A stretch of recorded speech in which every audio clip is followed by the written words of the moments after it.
Well, there it is. The Snyder Cut is coming.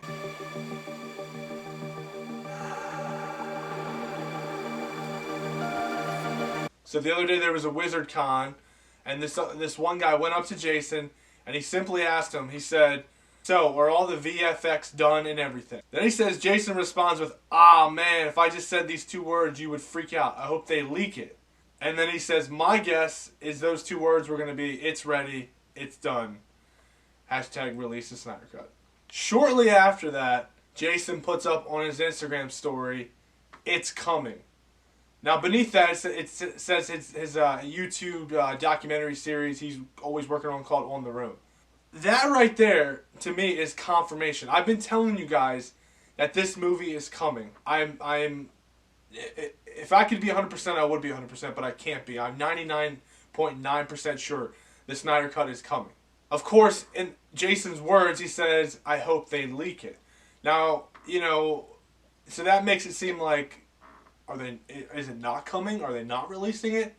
I just think in the moment, that's just something he said. But it's coming. Like, I can't put it any other way. I mean, it seems, I'm not going to bet on it being on HBO Max, but you never know. That would be awesome, but only time will tell. But that comes to, we've had these battles about, is the VFX done? Is the CGI done? How much money do they have to put into this cut of the movie? That comes down to, what if this cut is 100% done?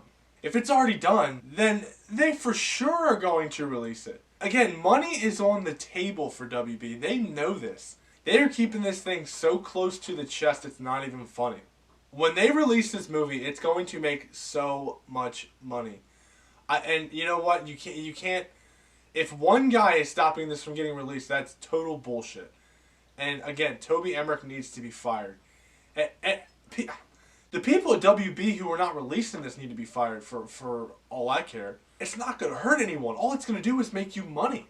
That's all it's going to do. You releasing that movie isn't going to make people shy away from your next movies. Who's going to do that? "Oh, you released the Snyder Cut. Now I'm not watching the rest of your movies. You're not going to make any more money coming from my wallet." No one's going to do that. No one's going to care if it's like, "Oh, well, this cut was completely different than the one we got in the movie theaters. Now what are they going to do? I'm all twisted. I'm so confused." No, that's not how it's going to go down. And if that's how you feel, then just put a disclaimer in front of the movie before it's released or before it comes on. And just say that, this is a director's cut. This is a different version. No big deal. That's it. Give us what we want. Give us our last impression of Ben Affleck crushing his Batman so we can be happy with that and we can move on with the rest of your DC property movies that are coming out in the future, which look fantastic. So apparently Todd Phillips comes out the other day and says that his Joker movie is not tied to the Robert Pattinson Batman movie. So I have thought, in my opinion, my theory was that at the end of Joker, he kills the Waynes. And then when the Matt Reeves Batman comes out, that's the Batman was the one that was in the Joker movie.